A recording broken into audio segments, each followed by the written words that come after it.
Economically Kurnool జిల్లా కోస్గిలో స్త్రీ శక్తి కార్యక్రమంలో మంత్రాలయం టీడీపీ ఇన్ఛార్జి ఎన్ రాఘవేంద్రారెడ్డి పాల్గొన్నారు. కోస్గిలో 22,000 మంది మహిళలు ఉచిత బస్సు సౌకర్యాన్ని ఉపయోగించుకుంటున్నారని రాఘవేందర్ రెడ్డి చెప్పారు.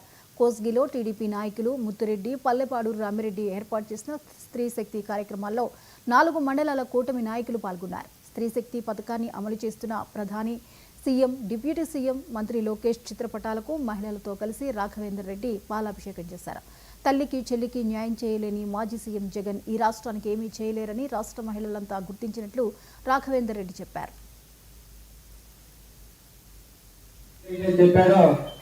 ఆ మాట ప్రకారంగానే సూపర్ హిట్ అవుతున్నాయని చెప్పి తెలియజేసుకుంటున్నా. మొట్టమొదటిగా అవ్వ తాతలకు ఏదైతే మాట ఇచ్చారో ఆ మాట ప్రకారంగానే 4,000 రూపాయలు పింఛను అందించడం జరిగింది. వికలాంగులకు 6,000 రూపాయలు చేయడం జరిగింది. కిడ్నీ పేషెంట్లకు కూడా, డయాలసిస్ వాళ్ళకు కూడా 10,000 రూపాయలు ఇవ్వడం జరిగింది. ఎక్కడ నడవలేక బెడ్లోనే పడుకునే వాళ్ళు కూడా 15,000 రూపాయలు అందించడం జరిగిందని చెప్పి తెలియజేసుకుంటున్నా. ఉచిత బస్సు కూడా మొన్న ఆగస్టు 15న ప్రారంభించడం జరిగింది.